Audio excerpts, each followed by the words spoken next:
It's Veterans Day. Thank you to all veterans from all eras for sacrificing like a so-called normal life for the complicated, dangerous, and sometimes deadly life of the military. Today we're going to hear the story of one North Country veteran. She was ignored when she returned home from the Vietnam War. She felt unseen, alone, and she sucked it up and went on with her life, helping tons of fellow veterans along the way. But then a novel came out about people like her, how it changed her, on today's Story of the Day. Support for Story of the Day comes from Pearsall Wealth Management at UBS Wealth Management USA, subsidiary UBS AG, member FINRA SIPC, 1 Broad Street Plaza, Glens Falls. And the New York State Caregiving and Respite Coalition, seeking volunteers aged 55 plus to support family caregivers in northern and central New York. Visit nyscrc/AmeriCorps.org. Hey, I'm David Summerstein. It's Monday, Veterans Day, November 11th. First up, North Country Congresswoman Elise Stefanik has accepted President-elect Donald Trump's nomination to serve as the next U.S. ambassador to the United Nations. According to Politico, Trump called the 5-term Republican, quote, an incredibly strong, tough, and smart America First fighter. In a statement to the New York Post, Stefanik said she was deeply humbled to be picked for the influential post.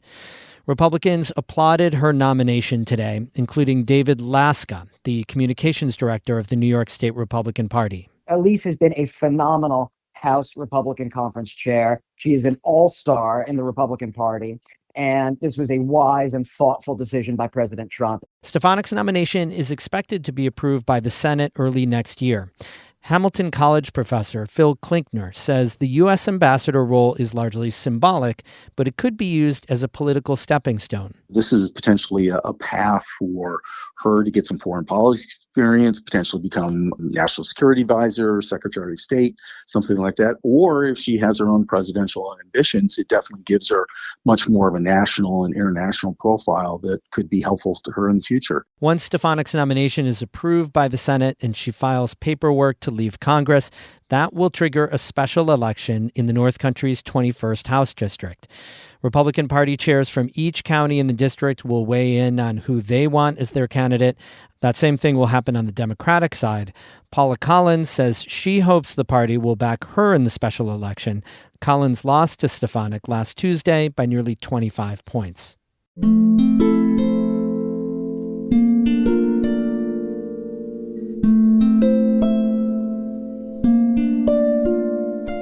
A new novel released this year reveals an untold side of one of America's most devastating wars.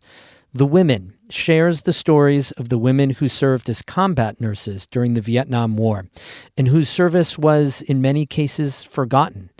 The book has made a deep impact on one St. Lawrence County veteran who lived the kind of life the book depicts. Catherine Wheeler has her story. Nellie Coakley of Canton knew that a novel was coming out that could be a mirror of a critical time in her life.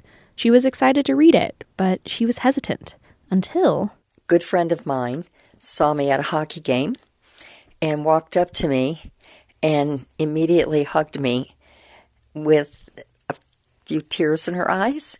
And I knew immediately that she must have been reading the book, The Women. The Women by Kristen Hanna follows the journey of a young woman who signs up to be an Army nurse in Vietnam in the mid-'60s.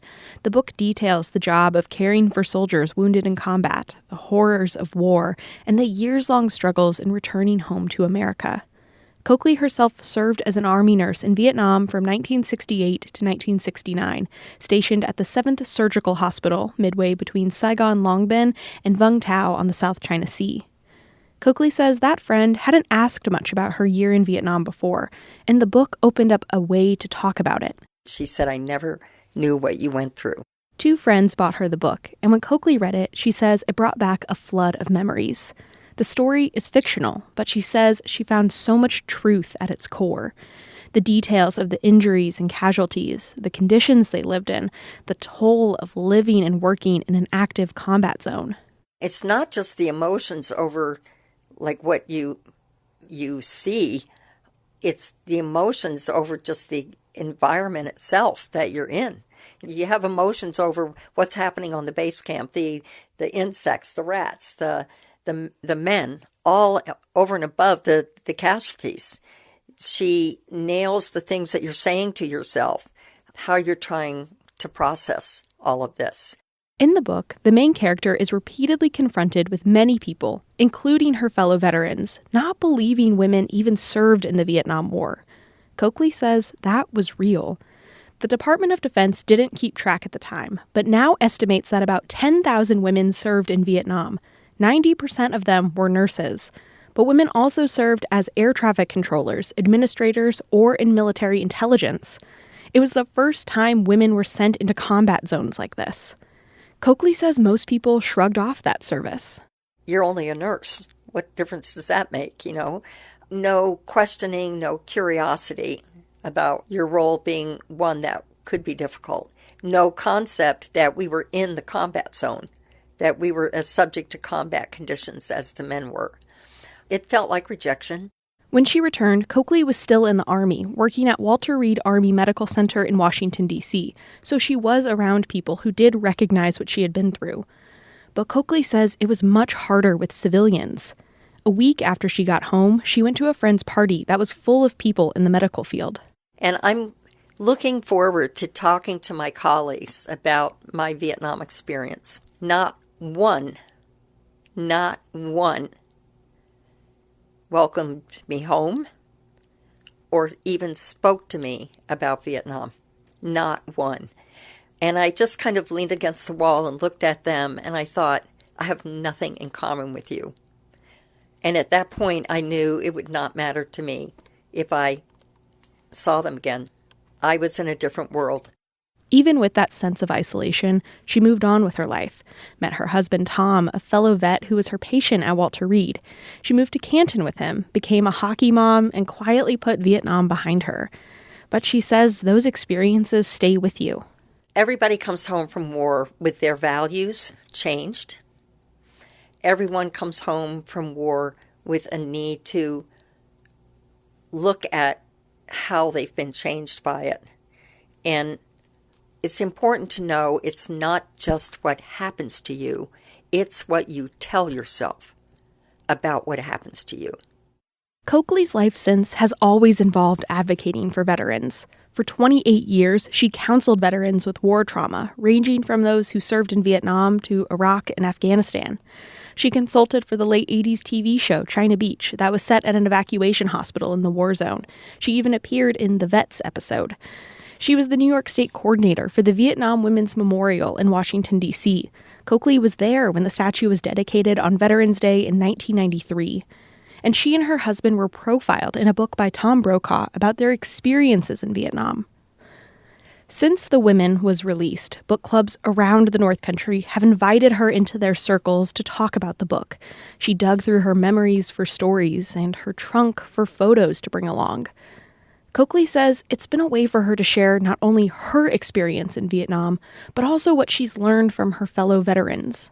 I would like to think that people who read the book will recognize, whether it's Vietnam, Iraq, or Afghanistan, recognize the importance of being supportive of people who go to war. Don't say things about their service that are demeaning or degrading, because they're asking a lot of themselves to serve this country in a military uniform and serve this country on foreign soil. The book really helps you, I think, recognize the importance of that service and the importance of acknowledging that service. Coakley says not many people have thanked her for her service before, but that's changing. She's grateful for how this book has validated her experience and brought support and recognition from her community, even decades after her return home. Catherine Wheeler, North Country Public Radio in Canton. We have more news all the time on our website, ncpr.org. Music today by Eddie Lawrence of Saranac Lake and Martha Gallagher of Keene. I'm David Summerstein, North Country Public Radio.